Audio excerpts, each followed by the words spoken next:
നമ്മൾ നിങ്ങൾ ചിന്തിക്കുക, ഒരു 6ാം ക്ലാസ്സിൽ മുതൽ ഒരു പണിക്ക് കിടക്കാം, ജോലിക്ക് കിടക്കുക. 6ാം ക്ലാസ് തൊട്ട് ഞാനൊക്കെ എന്താണ് ഒരു സ്കൂളിൽ പോക്ക് കുറവാണ്, ക്ലാസ്സിൽ പോക്ക് കുറവാണ്. അതായത് നമുക്ക് സാഹചര്യം പോകാൻ പറ്റാറില്ല. അപ്പം നമ്മൾ വർക്കിന് പോകും. പക്ഷെ ടീച്ചർമാർക്കൊക്കെ അറിയാം എൻ്റെ അവസ്ഥ, അവർ അവസ്ഥ അറിയാം. അതുകൊണ്ട് ഞാൻ എന്നെ സസ്പെൻഡ് ചെയ്തിട്ടില്ല. അതൊരു ഗുണം. അപ്പം നമ്മളങ്ങനെ അവസ്ഥകൾ പറയുമ്പോൾ അവർക്കും ഒരു മാനസികാവസ്ഥയാണ്. കാരണം അവരും ചിലപ്പോൾ അങ്ങനെയൊക്കെ കടന്നു പോകുന്ന ആൾക്കാരായിരിക്കും. പണ്ടത്തെ ആൾക്കാരെന്ന് പറഞ്ഞാൽ അങ്ങനെ കാരണം റൂബിക്ക് വിട്ടിട്ടുണ്ട്, ഞാൻ കപ്പലണ്ടി വിട്ടിട്ടുണ്ട്. പിന്നെ മെയിനായിട്ടെന്ന് പറഞ്ഞാൽ ഞാൻ 9ൽ പഠിക്കുമ്പോൾ ബാറിൽ നിന്നുണ്ട്. ബാറിൽ നിന്നെന്ന് വെച്ചാൽ ക്ലീൻ ബോയ് ആയിട്ട് നിന്നുണ്ട്.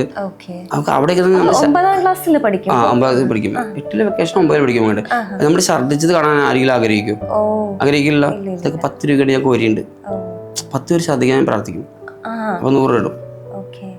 അപ്പം അതൊന്നും നമുക്കൊരു അറപ്പില്ലാത്തതിന്റെ കാരണം എന്താ? നമ്മുടെ ലൈഫിലെ സിറ്റുവേഷനാണ്.